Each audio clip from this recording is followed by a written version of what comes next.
Hey, welcome, all my right thinkers. Thanks for tuning in. Check out your boy, P Farm, thinking right out here in my lab, and I'm in the book, and I'm about to wrap this thing up. But we got another one coming in, so I ain't done yet. Let's rock. I got a nice lesson for you today. Sex is the acronym for Sacred Energy Exchange. Did you know that? I thought we just okay, aka y'all call it what? Love making. All right, let's talk about it. Writism, 25 rules to live by. Storytelling, story with a message. There's always a message in my stories for life. I give you life lessons. You tune in and receiving them. I appreciate you. We got a good thing going. Let's do what we do. Right thinking mission is to enlighten, inspire, educate, and motivate you, the individual, to a higher spiritual level of enlightenment. Right thinking way of life through mental and spiritual discipline, practice daily, will help and guide you to obtain your goal of reaching spiritual enlightenment, aka know thyself. My mission is that all right thinkers know thyself. If you're a right thinker, your goal is to know thyself. See where we're going with this? Let's get it together. So I ask the question, do you know you? You will when I'm through.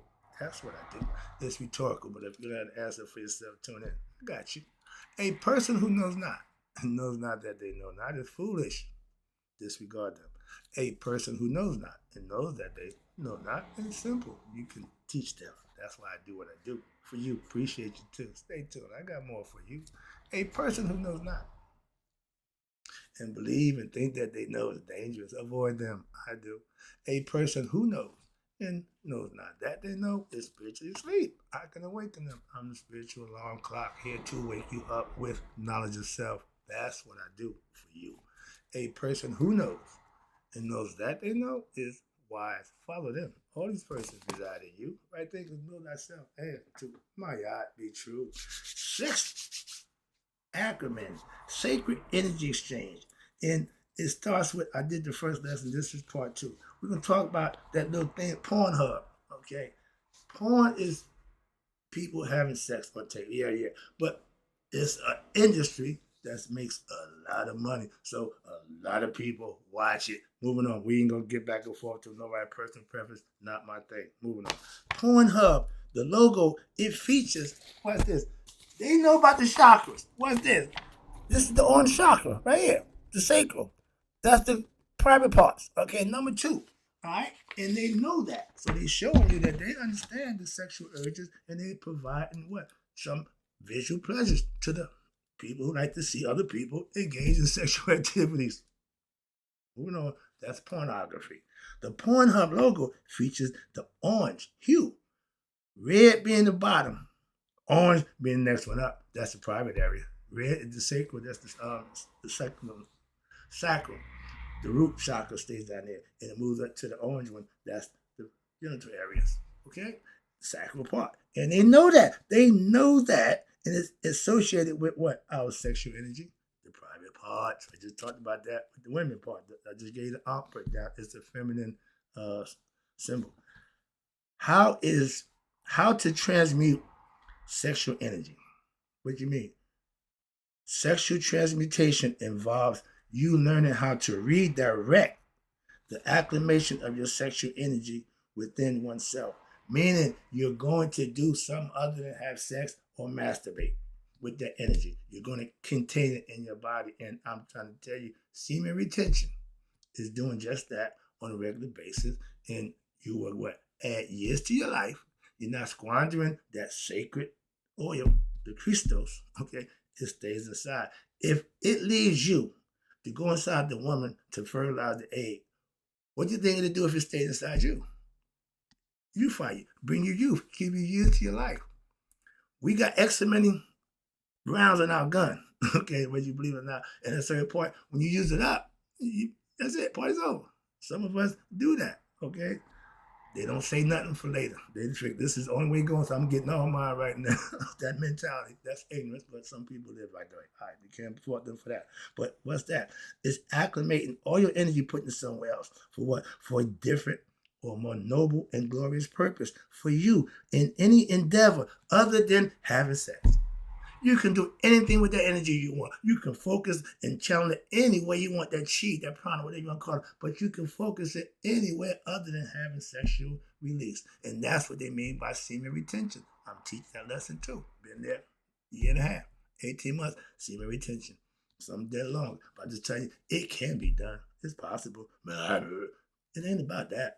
Moving on. But when you're transmuting your sexual energy, ooh-wee, you are now working with all your body parts. Why? Because that sexual energy, that serpent power, it exists on the physical level, the etheric level, the astral level, and the emotional and mental levels all at the same time. That energy don't go nowhere. It's going to be there. So you're going to be driven. You're going to be driven. So you get disciplined how to maintain, how to control yourself. That's self-mastery. Just having control of one thing, one aspect of your character, don't make you self-master. Gotta wear a few hats. You gotta master a few things. You gotta go through different chambers that the Wu-Tang teach you, Shaolin monk style. You learn one at a time. And if you want to go through all of them, then you got all of them. But you can't learn but one at a time. Okay, you can't serve but one master. And the tantric yoga, I've been teaching about that. That ain't my thing. Okay, well, it's all about sexual position, and they have sex not to climax. They have sex just to the intimacy, and when you get close, you stop, shut it down. Why? You don't want to release. Decrease your semen. Okay, and the women, y'all don't want to go through all that. So y'all just take it right to the point and back down. That's discipline. That's control. I don't have that much discipline or control, so that ain't my thing. I'll let you know that I got a best friend who learned martial arts. I thought I wanted to be a martial artsman. I seen him lay on the bed and nails. Let somebody crack a cinder block on his chest. Oh, I don't want to do that no more either. That ain't my. I don't aspire to that. That ain't my thing. So you got to be the judge of what you will and won't do. That's all. I know my limitations, and I ain't crazy. But the tantric concept is edging. Why? Because it's a technique that involves, listen, engaging in sexual activity. I just try to break it down before I got here. I'm telling you, I know this. And intentionally approaching the brink of orgasm, but without reaching the point of ejaculating or having a climax for the female. That takes two people that's in harmony. Yeah, that's what that means. Okay, if one of y'all in love, it ain't gonna work. It takes two opposites working together to become one whole. That's why that tantric yoga thing is serious. The Kama Sutra, and you can have pleasures all night long, but never have an orgasm. Well, what's the purpose of having it? See right there. Some people only know one thing, and this is rooted in our ancient tantric yoga tradition. I know that because I studied the yoga.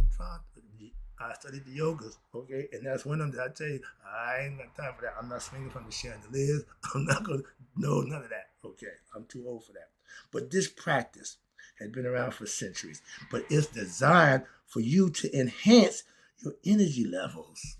Again, sharpen your focus and inspire what? Inner creativity.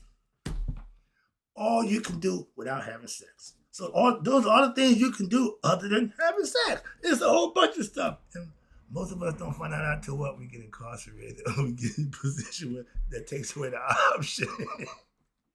But self-discipline is having that control. That's what I'm trying to show you. When you observe, and you got to be what? Non-judgmental. Why? You engage in the practice of allowing anyone's feelings that surfaces within them. Now you too emerge freely, but your aim is to refrain from what? Passing judgment and instead adopt the role of neutral observer. I got this philosophy I changed. I'm gonna stop letting people ignorance annoy me, stop letting what people do bother me. So I do everything philosophically. I will look at it and put it into a philosophical form where I can digest it, where it don't upset me. And that's what they're saying right here. You have to adopt a philosophy or role of being what? Neutral. Now I'm neutral. I see it, it don't move the needle no more. It used to drive me crazy. I'm getting better. And what they said, that's what I had to do. And this is all mental. This is all personal. That you got to customize your life to your likings, not because somebody said it. You got to do what works for you. That's my whole advocate for that for everybody. I ain't tell you what to do. I'm just trying to get you to understand what you should be doing for yourself. And when it's recognized, your feelings are as neutral, okay, excuse me, and it occurs in a simple observer. Right there, let me stop right here, excuse me. Excuse me. What they're saying is, if you're judgmental of somebody else's situation, that's not your job. That was not for you to do. But when you are a neutral observer, now you can recognize the feelings as what? Being neutral. And this only occurs and is simple for a simple observer is when they reveal what the truth about themselves. When you see something, somebody that you see yourself, you start to realize, oh, yeah. So that's what he's saying. You can observe, but stay neutral. Don't. I tell people what he says. Don't get emotionally involved. I don't lend my emotions to nobody's situation, so I'm not. Don't expect me to be compassionate or empathetic to your situation. No, I don't do that. So if that's what you want from me, don't waste your time. Okay, I'm so past that. Oh, that's cool. No, that's just the truth. And watch this. What they reveal about them true selves, they had to deal with that. So a lot of times, avoid categorizing these kind of people explicitly as what? Just sexual deviants. No, they have urges, that desires that obviously they don't control. So instead, you approach them as what? As sensations and understanding. Now allowing you to have a more open, non-judgmental exploration of somebody's situation. I don't have to pass judgment on you, say yay or nay. None of that means nothing to me. Okay, I'm an observer and I'm stay neutral. That's what I said. I don't get involved emotionally. Now, here we go. We got some more. Let's talk about sex. And the word, the acronym, all these things, they're going to break it down. Now, we know that the woman, I watched this kid, young Pharaoh, break this down. It's funny that it came back up like this. The double X chromosome, that's what the female has. Men don't have that. You got the Y. So they come first. They was first. Man freak out. Don't care. Nature don't give a damn about man. What do you think and feel about nature? Nature does what nature does. Let's talk about this sex thing right quick. Oh yeah, I got a nice little half a lesson. I'm hoping y'all can get to the gender. This might take a little minute. But I'm gonna have some fun with this. I'm gonna play around a little bit in this backyard with the sex thing. It's all sacred energy exchange. The S is for who? See that thing right there? The serpent's all the way around. The 3 is the E. My favorite, the pyramids. I got something for you right here. That's my little personal thing. And then he's going to break down the acronym for the word sex, one word, 4 letters, 48, all that good stuff. And it all comes down to what? Numerically. It takes you back to God. I just put a lesson now. The Trinity of creation. That's what it's all. Everybody got a concept. Everybody got a philosophy. Okay, I'm just breaking this down. Why? I understand it. It's good. It's good philosophy. I ain't saying nothing wrong about it at all. So let's go. Let me wrap it up for you. Sex, sacred energy exchange. Sacred energy exchange. The letters S is representative of what? The serpent. The squiggly word, yeah. It's a symbol. And this has been a long time. This has been around a long time. Associated with what? Kundalini. I know it as serpent power, but we all know Kundalini is chakras. And it's all based on sexual energy. This connection is reflected in the words like sex, where the letter S serves as a symbolic link to what? The serpent. And it's a profound energy that's associated with the Kundalini and your sexuality. Serpents, again, make a similar noise to the pronunciation of the letter S. Okay? Serpents indeed produce a hissing sound. Cats hiss. Okay? But in the lesson, I know that because I got it. Okay, but the hissing sound is that bears a what? Resemblance to the pronunciation of the letter S. But this auditory connection may further contribute to the symbolic association between serpents and the letter S, reinforcing the link between the serpent as a symbol of the Kundalini sexual energy. You see me do this all the time, but you usually see me doing this. Why? Because in Egypt, we got 2 serpents, Neptet and Aset, okay? The twin serpents, the sisters. That's what they represent from that philosophy. They're using a different approach. Same concept, but they got a different approach, which I fully understand. Now let's talk about this E3 thing here. When it comes to these things here, pyramids. When I told you, think of God as energy, frequency, and vibration. Mine is thought, emotion, and action. There's also here, there's this time, matter, and space. body, soul, and mind. So all these is the Trinity. And you see at all of them, you see the 9 at the top. The highest number is God. That's the highest number. Completion. We're born after 9 months of completion. So we know that the 3 is the Trinity. The 6 is the human form. The cube, I just broke that down for you. The 6 sided that human beings is in the cube. We're in the box. We move up, down, left, right, and up and then out. So that's the 6th movement. That's what the double, you put these together, you see male, female concept. There goes the 6 little sides. That's the cube. That's human. Okay. Spirit is always at the top. In the rainbow, purple represents the spirit from red, orange, yellow, green, blue, indigo, and then purple. Purple being the highest. Okay, that represents God, royalty. Everybody wear purple. That's why red is the devil. The devil's red, ain't it? So it's just all conceptual, all symbolical. And if you study it and learn it, you'll get the meaning of it. That's how you get enlightened to what? Signs and symbols.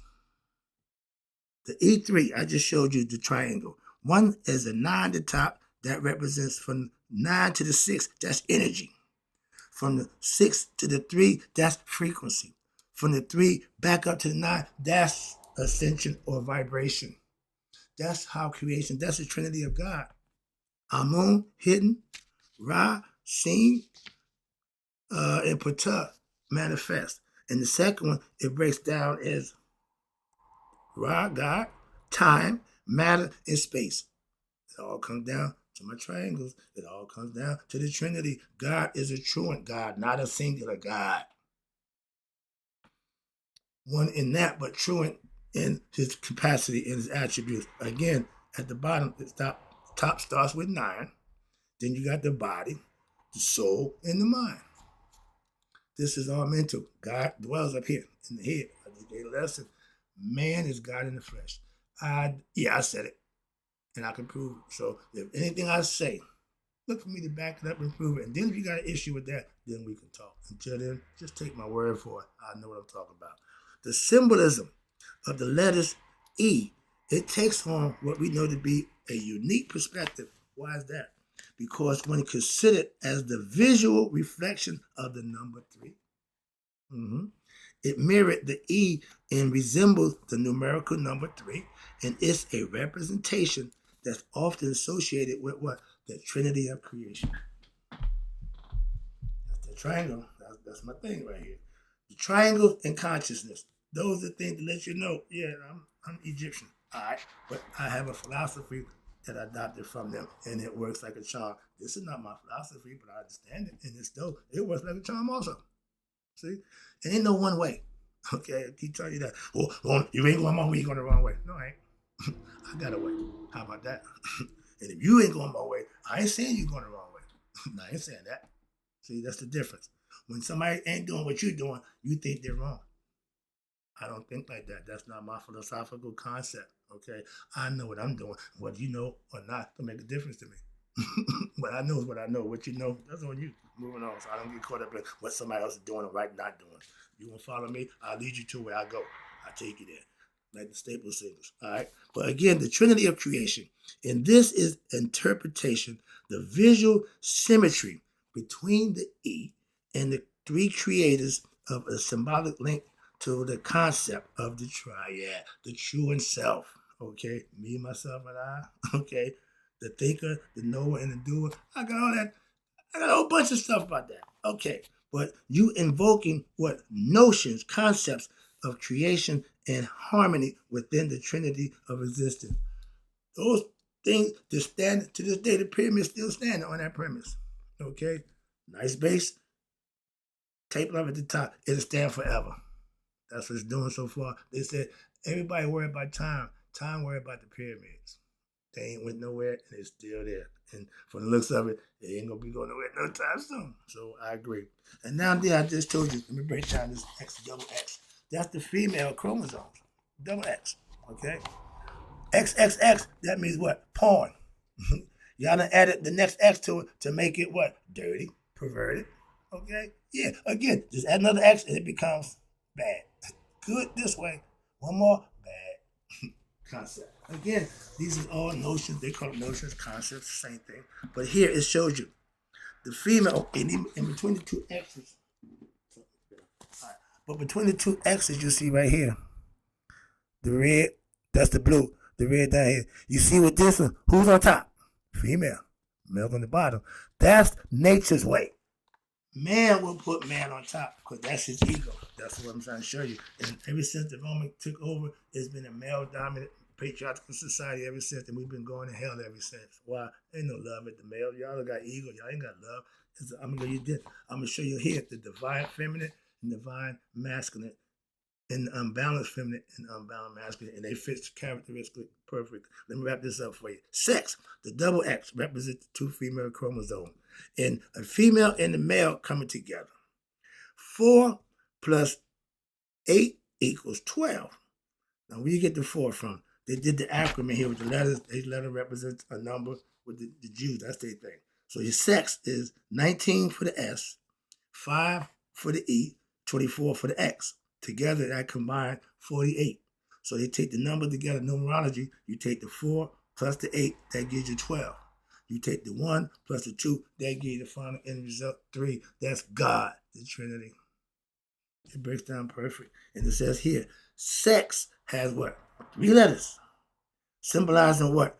3 aspects of creation.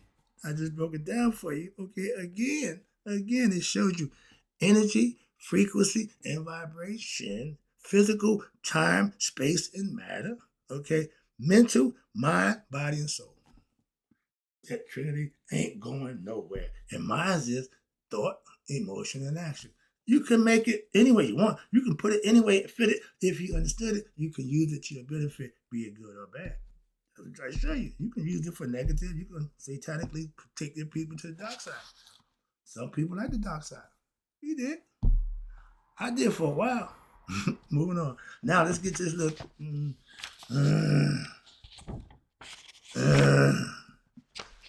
This is the last page. I got one more page. But should I do it? Yeah, I'm gonna do it.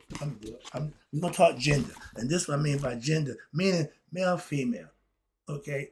Opposites, 2 different. Water, fire, hot, cold, up, down. So that's what I mean by Mayat. It represents. And gender means you have a choice, male and female. Let's start with the gender. It says here, divine. These are 2 categories. Divine feminine and divine masculine. Unmayat feminine, unmayat masculine. And this is unmayat meaning unbalanced. When I see balance, I think I'll go right to mayat, excuse me. But yeah, now right here, what did that look like to anybody with understanding? That's the male phallus, ain't it? Pretty much. Do it look like that? It's going to break down for you. Then I'm going to break down the female part. She's at rest. This is force. Okay, let's go. Energy. Gender. We got 2 kinds. You got the divine feminine, and these are her qualities. Let me see. I'm going to go with you. You got the divine feminine. You got divine masculine. Let's go 1 for 1 and see how it balanced out. Divine feminine is nurturing. Divine masculine is logical. They go together. You got divine feminine, which is creative. You got divine masculine, which is focused. They go together. You got divine feeling. You got female divine feeling. You got the divine masculine that's resilient. They go together. You got divine feminine, which has wisdom. The divine masculine has discipline. See where we're going with this? You see the difference? You see the opposite? They're still balancing. They're still equal. I'm still here. I'm holding this up, show you. And you got the divine feminine, connected. You got divine masculine, analytical. Again, you got divine feminine, awareness. You got divine masculine, responsible. Again, same. They're still matching. Ain't nothing got no heavier. Nobody got no better age or grade on either one. They're still balanced. The divine feminine, last one, receptive. Divine masculine is courage. Yeah. That holds on both sides. Divinity. Now let's talk ignorance. Ignorance is just as balanced. Watch, I'm going to show you now. We just went from that. Now let's go to the unbalanced feminine. The undivine feminine and the undivine masculine. For the undivine feminine, they feel victimized. For the masculine, they are disruptive. Equally as bad, okay? Blaming somebody else and causing problems on the male side. The feminine unbalanced, selfish. The male side, controlling. See where we're going with this? Come on now. The feminine side, unbalanced, codependent. The masculine side is abusive. They go together, okay? They not going to be good. Feminine part, again, unbalanced, manipulative. You know them kind of women? And the masculine kind. The masculine unbalanced is invalidating. That means they don't stand for nothing. They ain't taking responsibility for nothing. Now, the feminine, insecure. Ding, ding, ding, ding. The male part for manipulative was for the male part was inconsistent. Sorry about that. Manipulative and inconsistent. Yeah, they match. That's what I'm saying. Now the next one is insecure female, invalidating male. They go together again. I knew that was the matchup. And watch this. I got two more. A jealous female and a criticizing male. Sound about right? Last one. And this is the favorite. A petty female and an aggressive, ignorant male. Those are match made in heaven, and they both balance out. They just, wrong. One is good and one is bad. You got to have opposites. You got to have choices. And people got to make their own choice. And they're showing you, when you got these characteristics, you done made your choice. You made that decision. Let me wrap it up. Again, I appreciate you. And I'm going to read it to you right quick. The divine masculine is symbolized by the element of fire, characterized by its robust force and protective nature. We are the protectors. Yeah, naturally. But it represents a powerful and an action-orientated energy. Men are, when it's good and right, it's all the good things that we do. Okay, we bring to the table. That's positive. But on the other hand, you have your divine feminine. And they are often associated with the water element, meaning they embody qualities of tranquility, nurturing, and care. Water symbolizes a restful and a compassionate energy within the framework. That's the female. And they got it perfect. Now I'm going to show you here again the Taurus field. It still goes on. This thing don't stop. I'm starting to understand it. I get it. The man energy going that way, the women energy going that way. Two different concepts. So going out, the force, in is the female. That's what that's about. So let me read this for you and wrap it up. Hope you get this concept. This is the fun part right here for me. Hope you get this concept and understand it. If you observe the correlation between the Taurus field and the reproductive organs in both genders, you will find out that the male reproductive system is associated with the red shift, again, energy, going out, force, I get it, embodying explosive and penetrating force emerging from the center space, coming out. The culminating and the manifestation of the male penis is a perfect example of it. Builds up the energy and then it shoots out, okay, the sperm. This organ symbolizes the active force of magnetism. Conversely, wrapping it up, you got the blue shift in the electromagnetic field be signified as a phase where energy having lost its pressure, the energy it ain't now, and the force magnetically, but it seeks to rest and then return to the counter space. The female reproductive system, particularly the vagina, is an internal body part that mirrors the motion of the blue shaft energy, reflecting the tendency to seek rest and return to a state of equilibrium, aka Maya. That's the lesson. Hope you enjoyed it. I got one more page that is called The Message to the World from my dude who wrote the book. You got to end the message. I'm going to do that next coming up. But right now, right thinkers, when you all live to be 100, me, 100 miles a day. So none of my right thinkers who understand sexual energy and the gender concept have passed away. I do what I do to teach and enlighten you. Hope you enjoy the lessons. I enjoy giving them. Be right back.